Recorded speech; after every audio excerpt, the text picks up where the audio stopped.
My friends, listen to the sound. Close your eyes for a second and feel the vibration on the deck. There is no analog deafening roar of pressurized steam tearing through old metal valves. There is no thick white cloud of condensation blinding the crew on deck after each takeoff. There is only the deep hum, purely electric, hissing, magnetic, sharp, tearing through the salty ocean air, followed by the brutal dry impact of 30 tons of pure armored steel with missiles being launched at 200 to 260 kilometers per hour in exactly 2 seconds.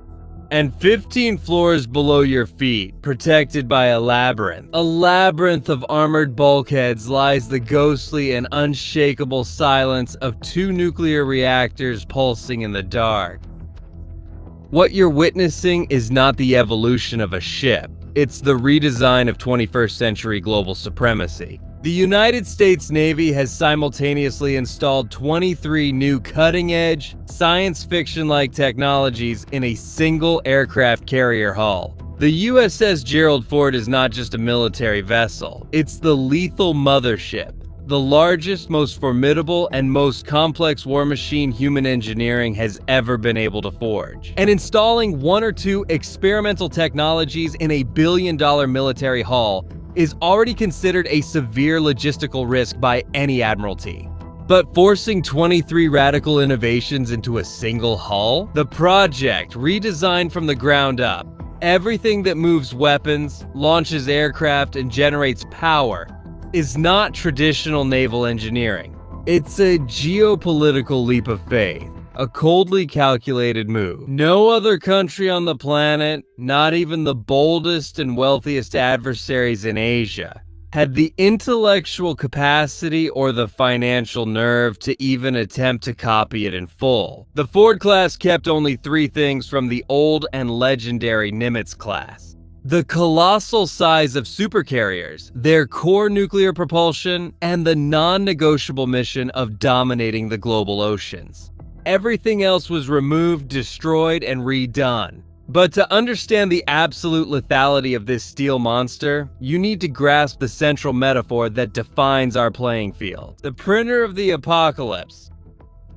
While other nations build patrol ships for shallow waters, the Ford class was designed to operate as a non-stop sortie factory, printing mass destruction in any adversary's backyard. And mind you, it's thousands of kilometers from home. Pay attention to the magnitude of this beast. We're talking about a city of steel that displaces over 100,000 tons, housing thousands of crew members. To give you the exact dimension of this suspended battlefield, the previous Nimitz class had a gigantic flight deck of 1.8 hectares, almost 18,000 square meters. The Ford took that number and expanded it to exactly 2 hectares of pure maneuvering space. The command island was shrunk and moved to the stern, the rear part of the ship, eliminating the traffic bottlenecks that have haunted sailors for 50 years. But an empty aircraft carrier is just a floating target. The real projection capability of the Ford lies in the composition of its air wing, an ecosystem designed to crush entire countries. This machine doesn't just carry planes, it carries a layered apocalypse. It carries entire squadrons of the 5th generation F-35C Lightning II fighter jet, a stealth supercomputer, an aircraft invisible to radar, capable of designating targets without being detected. The beast also carries the FA-18 Super Hornets, the workhorses loaded with heavy ammunition. And working as invisible bodyguards are the EA-18 Growlers, electronic warfare aircraft that literally melt and blind enemy radars and anti-aircraft missile batteries before the main attack arrives. And coordinating all this from above, the E-2D Advanced Hawkeye, a flying radar that acts like the eyes of God over the battlefield, extending the fleet's vision far beyond the Earth's curved horizon. This, my friends, is the size of the machine. And when we talk about 23 technological innovations, mainstream media only focuses on the weapons. But the Ford's revolution happens in its guts. Among the alien technologies, there's the fiber optic backbone that runs through the veins of the ship. The Ford replaced tons of heavy copper wiring with shielded fiber optic networks, allowing combat intelligence, deck cameras, and damage control screens to communicate in milliseconds. And to keep this city alive without relying on external supplies, the ship has industrial capacity reverse osmosis water purification plants. Even the waste generated by more than 4,000 crew members, isn't that a logistical problem? The Ford has a plasma arc system that vaporizes waste at stellar temperatures, leaving no trace, leaving no signature for enemy submarines to track. But before we look at the violence on the flight deck, we need to go down to the cardiovascular system of this machine. The new A1B nuclear reactors are the machine's central nervous system. They are capable of lighting up and powering an entire metropolis without blinking. But the disturbing detail here is that their real function is infinitely more aggressive than simply turning on lights. The reactors on the Nimitz were already formidable, but the ship itself required the Ford to have almost 3 times the electric power generation capacity. And why? Because an aircraft carrier with a projected 50-year service life needs to accommodate weapon systems that haven't even been invented yet. By tripling the energy, the Ford creates a gigawatt reserve designed for the imminent future. Directed energy weapons, point defense lasers against ballistic missiles, and deep electronic warfare shields. It's pure energy transformed into lethality. And it's this massive energy matrix that powers the electromagnetic aircraft launch system. The old steam catapults are brutal and tear at the aircraft's lifespan with uncontrollable jolts. The new system is digital. Magnetic linear motors apply a precisely calculated acceleration. The system cuts the air wing's response time in half. It calibrates the magnetism to launch everything from 30-ton F-35s to ultralight drones that steam would tear apart. This means that, in an interception scenario, the American squadron will be in the air and have missiles locked on before the enemy can even read the battle group's radar signature. This works together with the advanced arresting gear system, which electronically adjusts the tension of the cables at the exact moment the aircraft touches the ship's deck, regardless of how much weight it is bringing back. And in the holds, the logistical carnage takes shape. Old weapon elevators carried 4 tons through a 457-meter maze. The Ford has 11 linear magnetic elevators without steel cables, with a monstrous capacity of 10,000 kilos, reducing the deadly route to just 119 meters. The ship stopped being a parking lot and became an assembly line. And the result? The goal went up from 120 sorties on the Nimitz to 160 combat sorties per day on the Ford class. All this automation was supposed to reduce the crew and cut $4 billion over its lifetime. But, my friends, does technology take its toll? Automation created a critical dependence on outsourced technicians to handle the complex software of the electromagnetic aircraft launch system. Not to mention the elevator systems. The Navy reduced accommodations and now faces a projected shortage of 159 beds when the ship operates at full capacity, simply because they need to bring the IT guys to prevent the ship from locking up in the middle of the ocean. But ask the tough question. If all this is so perfect, why was the project so heavily criticized in government reports?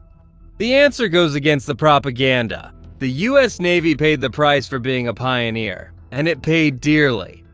The Congressional Budget Office delivered a terrifying statistic. While the old Nimitz-class aircraft carriers took between 7 to 8 years to build, the new Ford-class carriers require a grueling 10 to 11 years to build. The reason? The fragility of the modern American industrial base and the extreme complexity of merging 23 new technologies simultaneously into a single hull.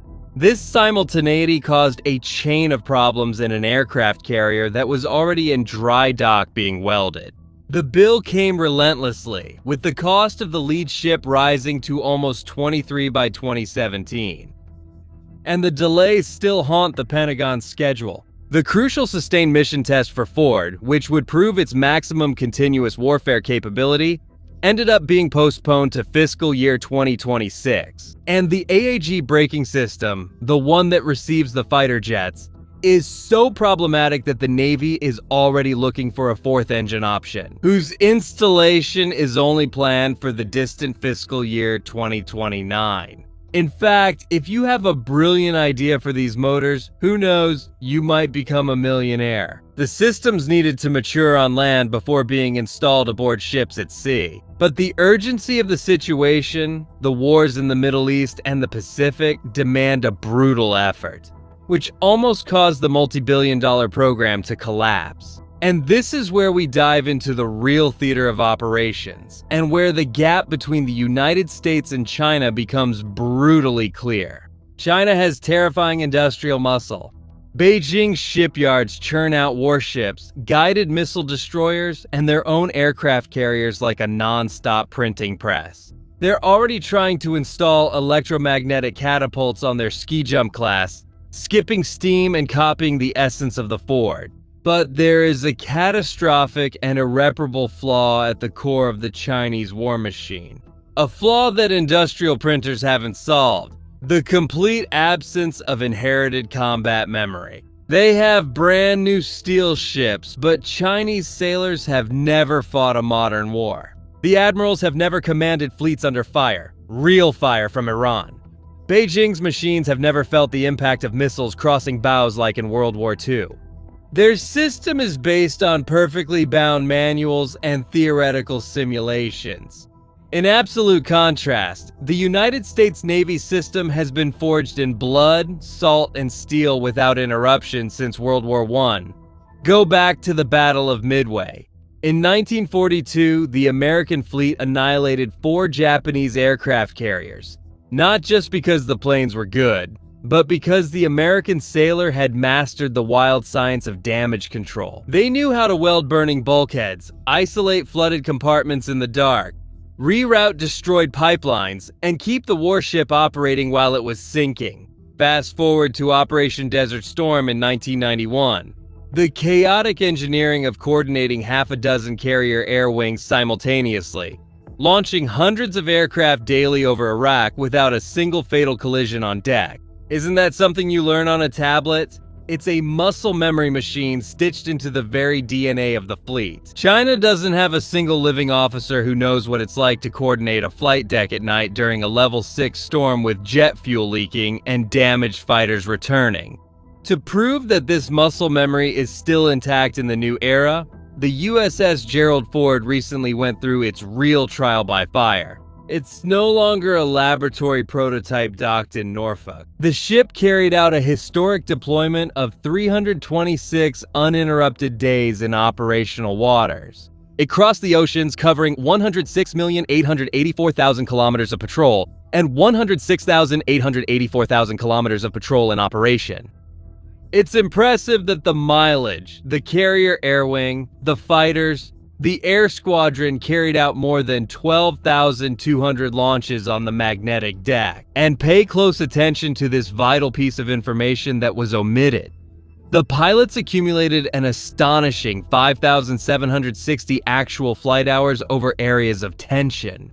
When has China ever experienced this? Never. The machine swallowed the sea and spat out absolute war statistics, proving that despite the insane price of pioneering, the gamble is working. The Gerald Ford is not the end of the line, it's the foundation. In the first half-century, the Ford class will consolidate the protective bubble, an invisible force field around the strike group. The ship will not launch only human-piloted aircraft. The Apocalypse printer was designed for the era of autonomy, integrating the MQ-25 Stingray, a stealth refueling drone that will double the range of the F-35C. And in the near future, in swarms of unmanned attack aircraft guided by AI that will bleed Chinese defenses even before the main fleet exposes itself. The excess energy from those 2 nuclear reactors will power gigawatt anti-missile laser cannons and high-power microwave weapons that will turn any enemy warhead into ashes before impact. The fleet is growing fast, and the bitter lessons from the lead ship are already shaping its successors. The future aircraft carrier USS John F. Kennedy, the second Ford-class Titan, has already completed its sea trials at the Newport News shipyard on February 4, 2026. The bureaucratic machine is speeding up, and the American military-industrial base is recovering from its weaknesses. The day of the real and final test is approaching. When steam, electromagnetism, steel, and blood collide in the Pacific, China's theoretical playbook will meet the insurmountable wall of American memory. And before we move on to the strategy that will help you understand your own position, I need to set the key points that separate our analysis from generic news. I want you to go down to the comments now and type these two keywords: American supremacy and blood memory. Yes, my friends, again, American supremacy and blood memory. Use these words to prove that you followed the lethal engineering behind today's chessboard all the way to the end. The gap between having the tool and knowing how to fight defines who survives. And in the market, the logic is identical. Today, the most valuable currency is attention. And do you agree with me? And for the professional, the entrepreneur, what hurts the most is being the best and still remaining invisible.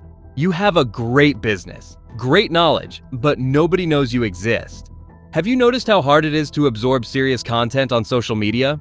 It seems like only dance videos go viral. That's not true.